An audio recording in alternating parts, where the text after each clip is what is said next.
ఉపాధ్యాయ ఉద్యోగార్థులకు ప్రభుత్వం త్వరలోనే మరో శుభవార్త ప్రకటించబోతోంది. రేవంత్ సర్కార్ జాబ్ క్యాలెండర్ అమలుపై దృష్టి సారిస్తోంది.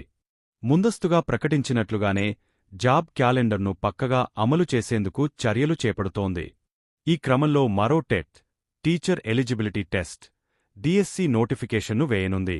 నవంబర్లో టెట్, ఫిబ్రవరిలో డిఎస్సి ప్రకటనలను విడుదల చేయబోతోంది. ఆ దిశగా అధికారులు కసరత్తు చేస్తున్నారు. టీచర్ ఖాళీల వివరాలను సేకరిస్తున్నారు. జిల్లాల వారీగా ఖాళీలపై ఇప్పటికే ఓ అంచనాకు వచ్చినట్లు తెలిసింది. టెట్ నిర్వహణ, డిఎస్సి నోటిఫికేషన్ల విడుదలపై అధికారులకు ప్రభుత్వం ఇప్పటికే మౌఖిక ఆదేశాలు జారీ చేసినట్లు తెలుస్తోంది. ప్రస్తుత డిఎస్సి నియామక ప్రక్రియను అక్టోబర్కల్లా పూర్తిచేసి నవంబర్లో టెట్ నోటిఫికేషన్ వేయాలని అధికారులు యోచిస్తున్నారు. కొత్త ఏడాదిలో టెట్ ఎగ్జామ్. ఏడాదిలో రెండుసార్లు టెట్ నిర్వహిస్తామని కొన్ని రోజుల క్రితం రాష్ట్ర ప్రభుత్వం ఉత్తర్వులు జారీ చేసింది. దీని ప్రకారమే ఏడాదిలో రెండుసార్లు టెట్ నోటిఫికేషన్ వేస్తోంది. ఈ ఏడాది మార్చి 14న టెట్ నోటిఫికేషన్ను విద్యాశాఖ విడుదల చేసింది. పరీక్షలను మే 20 నుంచి జూన్ 2 వరకు కంప్యూటర్ ఆధారిత పరీక్ష సిబిటి విధానంలో నిర్వహించింది. ఈ పరీక్షలకు మొత్తం 2,86,381 మంది అభ్యర్థులు దరఖాస్తు చేసుకోగా, పేపర్ 85,996 మంది, పేపర్ 79,138 మంది హాజరయ్యారు. మరో టెట్ నోటిఫికేషన్ను నవంబర్లో జారీ చేస్తామని జాబ్ క్యాలెండర్లో షెడ్యూల్లో ప్రభుత్వం ప్రకటించింది.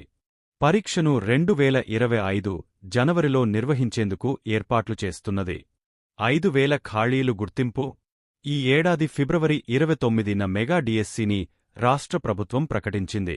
కేసీఆర్ ప్రభుత్వం 5,089 టీచర్ పోస్టులతో జారీ చేసిన డిఎస్సిని కాంగ్రెస్ ప్రభుత్వం వచ్చాక రద్దు చేసి, అదనంగా 4,957 టీచర్ పోస్టులు, మరో 1,016 స్పెషల్ ఎడ్యుకేషన్ పోస్టులు కలిపి మొత్తం 11,062 పోస్టులకు కొత్త డిఎస్సి నోటిఫికేషన్ విడుదల చేసింది. జూలై 18 నుంచి ఆగస్టు 5వ తేదీ వరకు పరీక్ష నిర్వహించారు. ఈ పరీక్షలకు 2.45 లక్షల మంది అభ్యర్థులు హాజరయ్యారు. ఆగస్టు 13న ప్రిలిమినరీ కీ విడుదల చేసింది. ఫైనల్ కీ విడుదల ప్రక్రియను వేగవంతం చేసింది. ఏ చిన్న పొరపాటు జరగకుండా తుది కీ విషయంలో జాగ్రత్తలు తీసుకుంటున్నట్లు అధికారులు చెప్తున్నారు.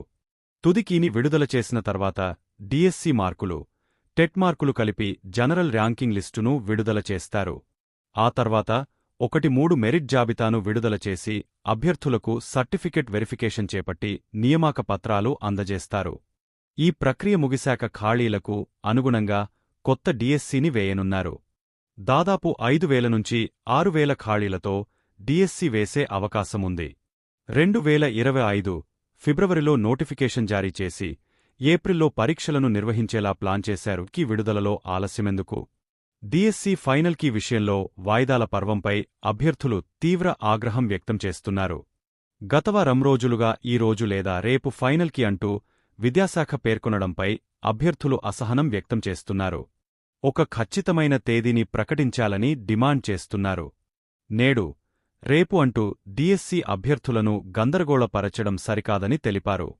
డిఎస్సి తుది కీని విడుదల చేసి జిల్లాలవారీగా జనరల్ ర్యాంకింగ్ లిస్టును ప్రకటించాలని బిఎడ్ అభ్యర్థుల సంఘం రాష్ట్ర అధ్యక్షుడు రావుల రామ్మోహన్ రెడ్డి డిమాండ్ చేశారు. ఉపాధ్యాయ దినోత్సవం సందర్భంగా ఉపాధ్యాయులందరికీ తెలంగాణ ముఖ్యమంత్రి రేవంత్ రెడ్డి హృదయపూర్వక శుభాకాంక్షలు తెలిపారు.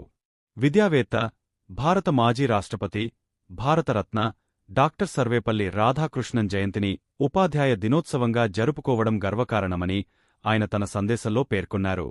విద్యార్థులను బాధ్యతాయుతమైన పౌరులుగా తీర్చిదిద్దడంలో, సమాజాన్ని ఉద్ధరించడంలో ఉపాధ్యాయులు పోషిస్తున్న ముఖ్యమైన పాత్రను సీఎం ఎత్తిచూపారు.